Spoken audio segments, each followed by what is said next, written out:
বাংলাদেশে থাকুক, পৃথিবীর যে প্রান্তে থাকুক না কেন 56 ইঞ্চিকে খুঁজে বার করতে হবে। বার করে নিয়ে এসে 6 মাসের মধ্যে ফাস্ট ট্র্যাক কোর্টে তাদের বিচার করে ফাঁসিতে তাদেরকে ঝুলাতে হবে। সহমত নাকি ভাই? সহমত নাকি? আমি গত কয়েকদিন আগে, বেশি নয় কয়েকটা জায়গাতে ওই সব তাসফাস খেলে, কিন্তু ওটা মন্দির কমিটি কিন্তু প্রশ্রয় দেয় না। কিছু সংখ্যক আছে, কারণ মন্দির মসজিদ ধর্মস্থানে কোনোদিন এই সমস্ত কাজ কেউ প্রশ্রয় দেয় না, কিন্তু যারা পরিচালনার দায়িত্ব থাকে শাসক দল ঘনিষ্ঠ হলে তারা যা বলে সেটা শুনতে হয়। দেখান ফিরে আসি যে কাশ্মীরে প্রধানমন্ত্রী আমাদের তুর্কির হচ্ছে ডিফেন্স মিনিস্টার, মালেটা হচ্ছে ফরেন মিনিস্টার, হরিদাসা হচ্ছে ফিনান্স মিনিস্টার। ওই জন্য আমাদের শব্দ বুঝতে পারছেন তো? চৌকিদারকে ভাই আপনার বাড়িতে যদি চুরি হয় তাকে জিজ্ঞাসা করবেন, বলেন আমাকে। যদি চৌকিদার রাখে তাকে জিজ্ঞাসা করবেন। হ্যাঁ, তো চৌকিদারকে ছেড়ে আমি পাশের বাড়ি কাউকে ধরিয়ে দেওয়া হবে? তো তুই নিজেকে তিনি চৌকিদার বলেছিলেন, নিজেকে তিনি বলেছিলেন দেশকে রক্ষা করার জন্য আমি পরিবার ত্যাগ করেছি, পরিবারের যাবো না বিষয়ে।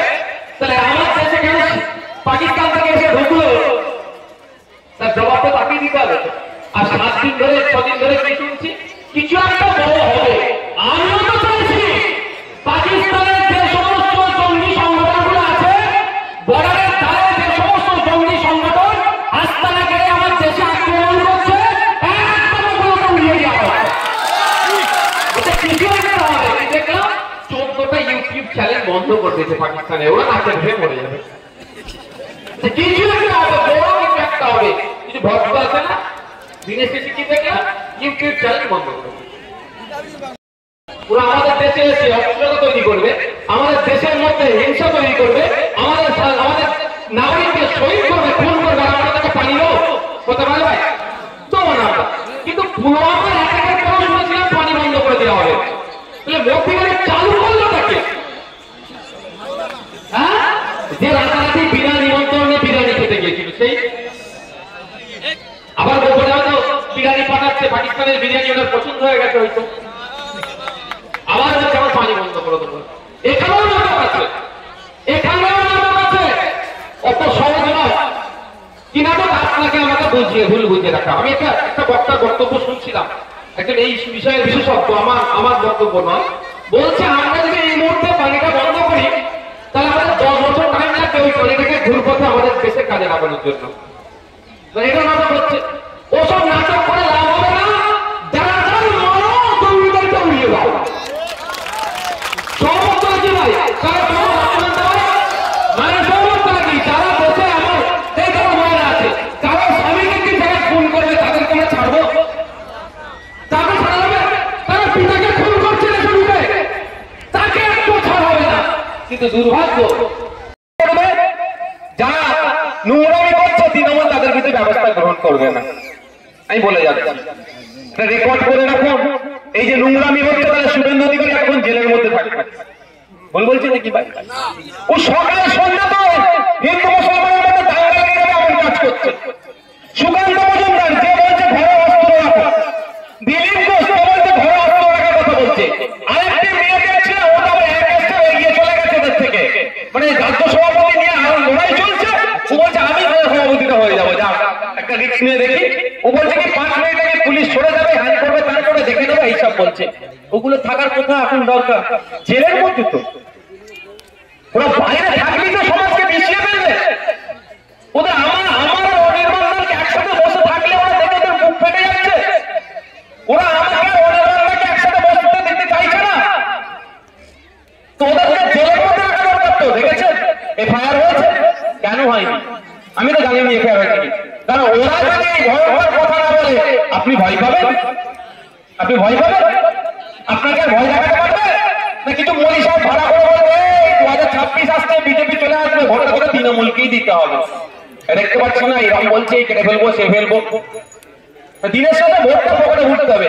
আর ওই টাকাগুলোকে যদি জেলের মধ্যে ভরে দেওয়া যায়, কেউ সাম্প্রদায়িক কথা বলবে আর এই ভাই বলবে, তাহলে যে যার মন খুলে ভোট দেবে। যাকে বিজেপিকে ভালো লাগবে দেবে, যাকে তৃণমূলকে ভালো লাগবে দেবে, যাকে হাইসিকে ভালো লাগবে দেবে, যাকে সিপিএম কংগ্রেস যাকে ইচ্ছে ভালো লাগবে দেবে। কিন্তু এটা তো চাইছে না তৃণমূল। কাজ কি করেছে ভাই? এটা তো সুকৌশলে, আমার তো মনে হয় এজেন্ট তৈরি করে রেখেছে তৃণমূল, বিজেপিতে পাঠিয়ে রেখেছে। এখন তুই যা বিজেপিতে গিয়ে, তুই বিজেপিতে গিয়ে ভয়ঙ্কর ভয়ঙ্কর মুসলিম বিদ্বেষী কথা বল, মুসলমানরা ভয় কি আমার কোলে উঠে বসে পড়বে, আমি আর তুই দাঁড় করে নেবো। এটা হতে পারে। তাই আপনাদের বলবো, এই ধরনের বললে কিন্তু এদের কিছু অ্যাকশন নেবে না, আমাদেরকে অ্যাকশন নিয়ে আসতে হবে কোর্টের মাধ্যমে। তা বন্ধুগণ, আমি আবারও বলছি, আলাদা সংখ্যা, এসএসসি যে নামের লিস্ট দিয়েছে আলাদা সংখ্যা, রাজ্য সরকার যে নামের লিস্ট দিয়েছে আলাদা সংখ্যা, সর্বোপরি সিবিআই যে নামের লিস্ট পেয়েছে সেটা আলাদা। পুরো হসপস হয়ে গেছে, কে ভালো আর কে খারাপ খুঁজে পাওয়া যায়নি। বারবার রাজ্যকে বলেছে যে কে আসল কে নকল, কে বৈধ কে অবৈধ, তাদের লিস্ট দাও, রাজ্য সরকার দেয়নি, ফলে সমস্ত প্যানেলটা বাতিল করেছে। এখন আমরা কদিন আগে দেখলাম গ্রুপ সি গ্রুপ ডি কে নাকি 25,000 আর 20,000 টাকা করে ভাতা দিয়ে চালাবে। কেন এটা দিল বলুন তো? পিঠের চামড়া বাঁচানোর জন্য তৃণমূল নেতাগুলো। কেন ভাগ করলে? আরে ভাই, সিম্পল, একদম সিম্পল ব্যাপার। আমি যদি দেখুন ভাই, সিস্টেম আমার হাতে আছে, আমি 26,000 চাকরি দিচ্ছি, কজনকে বৈধ কজনকে অবৈধ আমি জানি না ভাই, তাই তো? আমি যদি এখন যারা অবৈধ তাদের থেকে ছেটে দিই, কি হবে? সে যাবে কোথায়? যাকে টাকা দিয়েছিল 15 লাখ, কম করে টাকা দিয়েছি 10 থেকে 15 লাখ, তাকে যে ধরবে, ভাই ঠিক আছে আমার চাকরি বাতিল হয়েছে, আমার 15 লাখ টাকা ফেরত দাও, তাকে ধরবে। আপনার এলাকার নেতাকে তো, ওই এলাকার নেতা কি সব টাকা নিয়ে নিয়েছে? এই ঘাট ওটা করতে করতে তো কলকাতার ঘাটে গেছে, যে কোন একটা ঘাটে গেছে। এ বেটা খুব বেশি হলে 1 লাখ টাকা হয়তো নিয়েছে, 14 লাখ টাকা পাঠিয়েছে। সেই 14 লাখের 14 পয়সা কি ইন্ডিয়াতে আছে? 14 পয়সা নাই। কোথায় গেছে? ইউক্রেন, রাশিয়া, জাপান, জার্মানি, আপনার দুবাই, আবুধাবি, সব টাকা পাঠিয়ে দিয়েছে। ও টাকা কে ফিরে আসবে? তাহলে কাকে ধরবে? যারা 15 লাখ টাকা দিয়েছিল আর রাজনীতি বলে পিঠের চামড়া তুলবে, যদি বলে দেয় আমি অমুকের হাতে দিয়েছি, তাহলে এক্সপোজ হয়ে যাবে। সেই জন্য একে না মারে, একে না ধরে, ওই কি বলছে আমি 25,000 টাকা 20,000 টাকা করে দেবো। কেন দেবেন? কেন 20,000 20,000 টাকা? কতটা আইনের মধ্যে হলো, এক নম্বর কথা। দ্বিতীয় কথা, যারা অবৈধ পন্থা অবলম্বন করে ঢুকেছে কারণ তাদেরকে 20-25,000 দেবে, আর যারা বৈধ পন্থা অবলম্বন করে ঢুকেছেন তাদের 500 মাইনে কেন তারা পাবে না ভাই? এই যে হজ করার কারণটাই কেন বলুন তো? দুর্নীতি করেছে বলে। আর যত চোরা বালিতে পড়েছে, যত লড়বে তত কি হবে? ঢুকবে। আর এই যারা ঢুকানোর চেষ্টা করছে আইনের মাধ্যমে, তাদের আটকানোর চেষ্টা করছে সিনিয়র আইনজীবী বিকাশ রঞ্জন ভট্টাচার্য মহাশয়। কিভাবে হুমকি দিচ্ছে সামিয়াকে, আরো যারা আছেন, আরো যারা বিক্রম বাবু, আপনার সুদীপ্ত বাবু, এদের যারা আছেন, যারা তাদের উপর হুমকি দিচ্ছে। ভাই আমি একটা কথা বুঝি, যদি মনে হয় আমার সাথে অন্যায় হচ্ছে, তাহলে আমি কোর্টের দ্বারস্থ হবো। আমি উকিলকে কি ধরে টানাটানি করবো? এই না, আমার কথা বলছি। আমাকে যখন জেলে রেখেছিল, জানেন তো 42 দিন, আমাকে আটকানোর জন্য কোর্টে কে দাঁড়াচ্ছিল? সরকার পক্ষের উকিল পিপি। তাহলে আমাকে যখন আটকানোর জন্য সরকার পক্ষের পিপি দাঁড়িয়ে আমার নামে একের পর এক অসত্য কথা বলে গেছে, তাহলে আমার কি পিপিকে ধরে টানাটানি করবো আমি? পিপির কাজ তো আমাকে আটকাবে সরকারের কথা শুনে, আমাকে আমার ভালো উকিল দিয়ে ওর কথাকে কাটতে হবে, তাই তো? পিপির উপর রাগ করে আমাকে 42 দিনের জেল কাটালো, আমি জেল থেকে বেরিয়ে পিপিকে মারবো নাকি? এটা উচিত হবে? আমার লড়াই হবে কি আমি আরো ভালো উকিল লাগাবো, তাকে তাড়াতাড়ি মারো। সেটা না করে বলছে বিকাশ বাবু দোষ, বলছে অমুকের দোষ, তমুকের দোষ, ওদেরকে ঘেরাও করো। আরে ভাই ভালো উকিল লাগাও না, তা করছো না, বা যদিও করো কিন্তু কাউকে উকিলকে এ করা মানে বিচার ব্যবস্থার প্রতি আঙুল তুলে দেওয়া। তাহলে আপনি বলুন, আপনি না কেন ফোন করেছে, পেশাদার খুনি আমি ধরে নিচ্ছি, একটা বড় গ্যাং আছে, বড় গ্যাং আছে, গ্যাংয়ের যে বস তার রাইট হ্যান্ডকে ধরে অ্যারেস্ট করে নিয়েছে। এবার আমার সে কি করেছে, আমাদের কাউকে ফোন করেছে, আমি দিই আমার উকিলকে লাগাই আমাদের দিক থেকে। গ্যাং যদি ফোন করে কে বলে তুই সরে যা, নাহলে আমার রাইট হ্যান্ড যদি কোন রকম ভাবে ডিস্টার্ব করে তোকে উড়িয়ে দেবে, তাহলে করবে তো এরকম করে। ভাই তাহলে বিচার আর পাবে কেউ? ভাই পাবে? তাহলে বিচার পাওয়া তো বন্ধ হয়ে যাবে। এটা বন্ধ হওয়া দরকার। হ্যাঁ, বিচারপতি ছবির উপরে পাতুলে নাচছে, এগুলো বন্ধ হওয়া দরকার। আমরা বিচার ব্যবস্থাকে যারা কলুষিত করার চেষ্টা করছে তাদের বিরোধিতা করবো। যে বিচারপতি যদি মনে করে কারো হয়ে কিছু করছে তার আমরা বিরোধিতা করবো, কিন্তু এই ধরনের এইগুলোকে বিচার ব্যবস্থা কোনোদিন মান্যতা দেয়নি। আমি আমার নাই, chief justice of Calcutta high court এই মামলাটাকে গ্রহণ করেছে এবং স্পেশাল বেঞ্চে শুনানি হবে। এগুলো বন্ধ হওয়া দরকার। বন্ধ তখনই হবে যখন দুর্নীতিটা বন্ধ হবে। এখন এরা এদের গলা পর্যন্ত হয়ে গেছে, এবার কি করবো না করবো চেষ্টা করছে, সাধারণ মানুষকে এরা বলি করার চেষ্টা করছে। সকলে ভালো থাকবে, সুস্থ থাকবে, এখান থেকে বিদায় নেই। আমাদের পশ্চিমবাংলার 3 জনকে শহীদ করেছে, খুন করেছে এই বড়বার সন্ত্রাসীরা। তার মধ্যে বেহালার শখের বাজারে সমীর গুহ নামে এক দাদা বলুন স্যার বলুন তাকেও খুন করেছে। আমি তার বাড়িতে গিয়েছিলাম। সব জায়গায় গিয়ে ছবি তুলে পোস্ট করতে হবে এটা ব্যাপার নয়, জানতে গিয়েছিলাম, সহকর্মীরা জানাতে গিয়েছিলাম। সেখানে গিয়ে যে আমার অভিজ্ঞতা হয়েছে আপনারা অবাক হয়ে যাবেন। আমরা এখান থেকে তো বলছি, কিন্তু তার স্ত্রী সেখানে ছিল।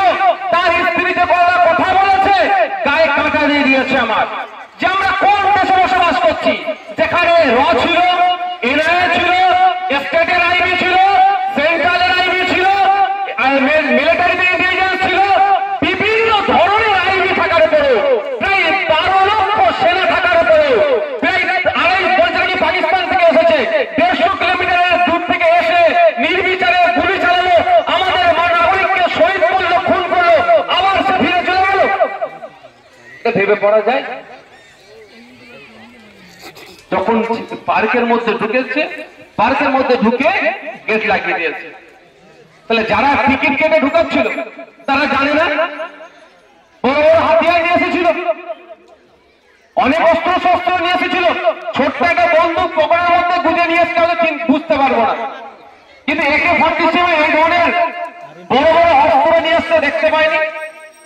তাহলে কেন তাদের আটকায়নি? কেন তারা আসলো কিভাবে ওখানে? প্রশ্ন থেকে যাচ্ছে। সব থেকে বড় কথা শুনবেন, আপনারা অবাক হবেন। আমি তার পরিবারের মানুষের মুখের কথা বলছি।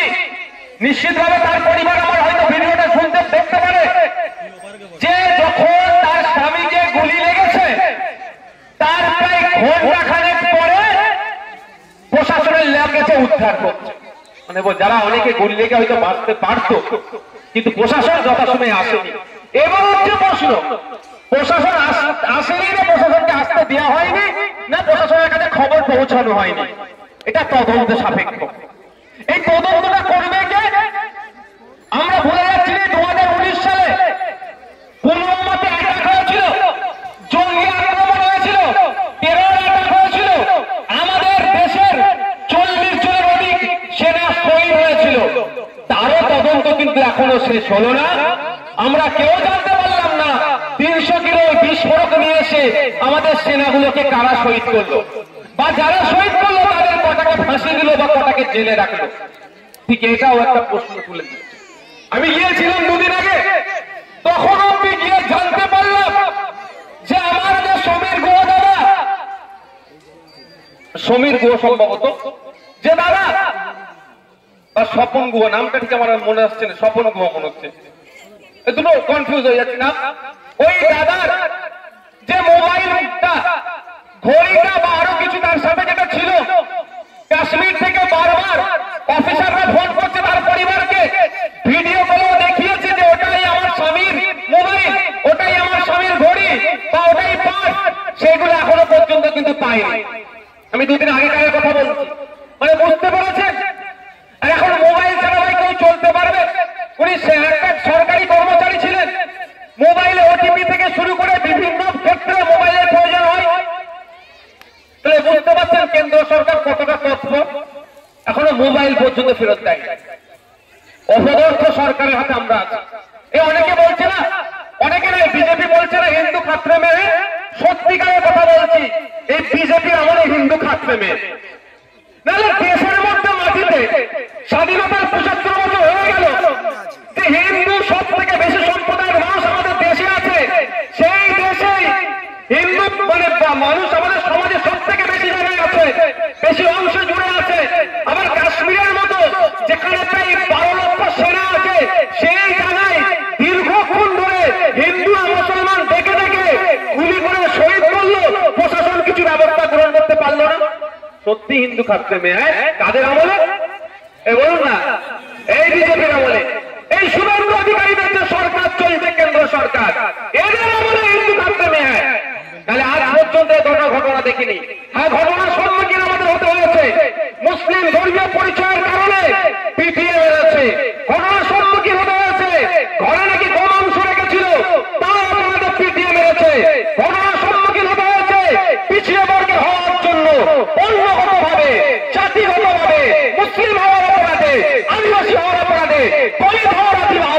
পিটিয়ে মারতে, কিন্তু হিন্দু হওয়ার জন্য গুলি খেয়ে মরতে হয়েছে এই প্রথম হলো।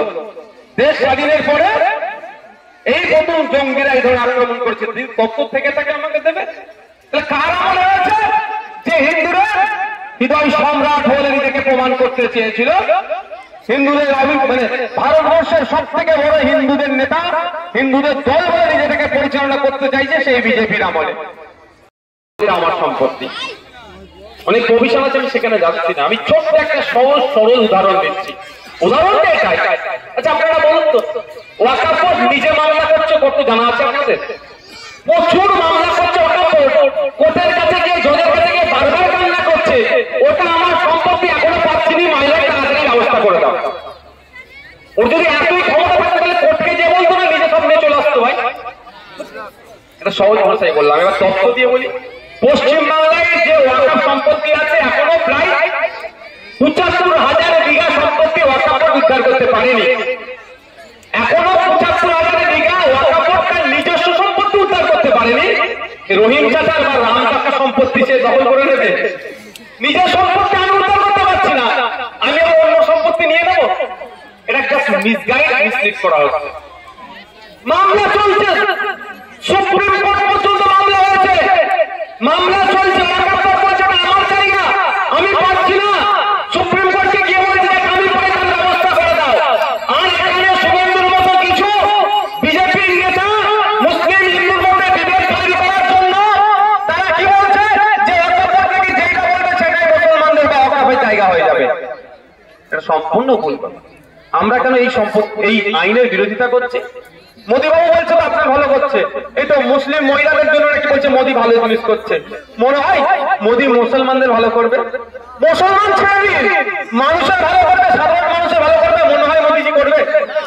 বিজেপি সাধারণ নাগরিকের ভালো করবে মনে হয়? আমি বিশ্বাস করি না। বিজেপি মুসলমান বাদ, গরিব হিন্দুদেরও ভালো করবে না। 50 টাকা কদিন আগে গ্যাসের দাম বেরিয়ে দিয়েছে, তো বলতে পারতো যে মুসলমানরা আছে তাদেরকে 50 টাকা বেশি দিয়ে কিনতে হবে, গরিব হিন্দুদের 50 টাকা কম দিতে হবে। তাহলে তো জানতাম পেট্রোল ডিজেল 100 টাকার দাম কিনতে হচ্ছে, তাই তো 90 আর 100। তো বলতে পারতো যে গরিব হিন্দুরা পেট্রোল ডিজেল 60 টাকায় কিনবে, মুসলমানরা 90 বা 100 টাকায় কেন? চালের দাম, ডালের দাম, নিত্য প্রয়োজনীয় জিনিসের দাম বাড়ছে না কমছে? ভাই তো মুসলমানরা শুধুমাত্র সাফার করছে না, হিন্দু ভাইরা সাফার করছে, সব সম্প্রদায়ের মানুষের হচ্ছে। কিন্তু মোদী এখন বলছে মুসলমান মেয়েদের জন্য, গরিব মুসলমানদের জন্য উপকার করার জন্য এই আইনে সংশোধন এনেছি। শুনে কিন্তু জান ঠান্ডা, বলে সাধারণ মানুষের জান ঠান্ডা হবে, কিন্তু আমাদের মতো তো একটু বোকা ছেলে আমরা, আমাদের জান ঠান্ডা হচ্ছে না। আমাদের মনে হচ্ছে মোদী দেখাচ্ছে, কারণ যে মোদী নিরাপত্তা নিয়ে তারা সমঝোতা করে তার বন্ধুদের জন্য, যে মোদী, যে বিজেপি আদিবাসীদের জঙ্গলের অধিকার কেড়ে নিয়েছে, কমিয়ে নিয়েছে তার বন্ধুদের জন্য, সে মোদী আবার যাদেরকে সব থেকে বড় শত্রু বলে, যাদেরকে বলে দেশ থেকে তাড়িয়ে দেবো, তাদের ভালো চাইবে? একটু নিশ্চিত ভাবে কেনা কল আছে। প্রথম সংশোধনী দেখলাম, তারপর আইনটা দেখলাম, ভয়ঙ্কর ভয়ঙ্কর গেরা কল দিয়েছে। কি এমন গেরা কল কয়েকটা শুনবেন ভাই? শোনাও দরকার আপনাদের। শুরু করি। প্রথমে বলছে যে আইন ছিল 1995 সালের একটা, এর আইন অনেক দীর্ঘ, স্বাধীনতার আগে থেকে ওয়াকাফের আইন আছে, কিন্তু 1995 সালে ফাইনাল আইন। তারপরে 2013-তে একটু সংশোধনী হয়েছিল। 1995 সালের আইনে বলা ছিল ওয়াকাফ সম্পত্তি নিয়ে কেউ দুর্নীতি করলে 2 বছর পর্যন্ত তাকে জেলে রাখা যাবে। মোদী মুসলমানদের ভালো করার জন্য ওয়াকাফ সম্পত্তি নিয়ে দুর্নীতি যাতে আরো হয়ে যায় সেটা কমিয়ে 6 মাস করে দিয়েছে। উপকার করলো তো আপনার? মানে আপনি ওয়াকাফ সম্পত্তি চুরি করবেন, আগে ছিল 2 বছর জেল, এখন সেটা কমিয়ে 6 মাস। মানে ওয়াকাফ সম্পত্তিটা লুটে না হয়। আগে ছিল ওয়াকাফ সম্পত্তি থেকে যে রেভিনিউ আসতো বছরে 7% ওয়াকাফ বোর্ডকে জমা দিতে হতো। মোদী ওয়াকাফ বোর্ডের মাধ্যমে, আপনি আমি সবাই জানি কিছু সামাজিক কাজ হয়, সেই ওয়াকাফ বোর্ডকে এখন মোদী ওয়াকাফ বোর্ডকে এত শক্তিশালী করতে চেয়েছে, মাত্র 5%, 2% কমিয়ে দিয়েছে। মোদীজির উচিত ছিল বলা 7 ওটাও ছোট বলে রেখে দিলাম। আরো ভয়ঙ্কর যে মায়েরা বসে আছে, বাপেরা বসে আছে, ওখানে মোদিজি বলছে, মোদিজি নাম দিয়ে বলছি, শুভেন্দু বাবুর নাম দিয়ে রাগ হবে আবার। বিজেপির যে আইন নিয়ে এসেছে নতুন কেন্দ্রীয় সরকার, 5 বছর প্র্যাকটিসিং ইসলামের মধ্যে থাকতে হবে, তাহলেই আপনি নতুন করে জমি অফ করতে পারবেন। এই অফ কি শুধু আল্লাহর জন্য হয়? আমি পরে বলতে অফ মানে আল্লাহর জন্য বলছে, কিন্তু আমি তো এরকম ভেবে পাচ্ছি না। অফ দু রকম হয়, অফে আওলাদ, অফে লিল্লাহ। একরকম অফ হচ্ছে আল্লাহর জন্য মাদ্রাসা, মসজিদ, ঈদগাহ, আরেকটা হচ্ছে অফ যে আমার 2 বিঘা জায়গা আছে, এই জায়গাটা আমি যদি ছেলেদের নামে অফ করে যাই তাহলে এটা বিক্রি করতে আর পারবে না, আমার ছেলেদের থেকে চাষবাস করে হ্যান করে তার করে খাবে। আর যদি এমনি দিয়ে যাই ছেলে বিক্রি করে দেবে, আর সেটা ভোগ করতে পারবে না। আর ওয়াকফের মাধ্যমে যদি রেখে যায় যেমন সম্পত্তিটা, ছেলে তার ছেলে তার ছেলে তার ছেলে তার ছেলে এটা থেকে ফায়দা পাবে। দুরকম ভাবে অর্থ হয়। তো মোদিজি নতুন যে আইন নিয়ে এসেছে, সে আইনে বলছে 5 বছর প্র্যাকটিসিং ইসলাম মধ্যে থাকতে, মানে আপনি অনুশীলনে মুসলমান 5 বছর হতে হবে, তাহলে আপনি নতুন করে সম্পত্তি ওয়াকফ করতে পারবেন।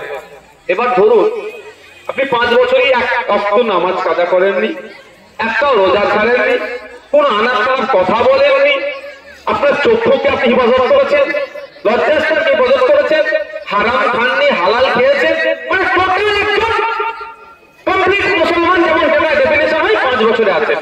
আপনি গিয়ে ডিস্ট্রিক্ট কালেক্টরকে বললেন কি যে আমি অফ করতে চাই সম্পত্তি।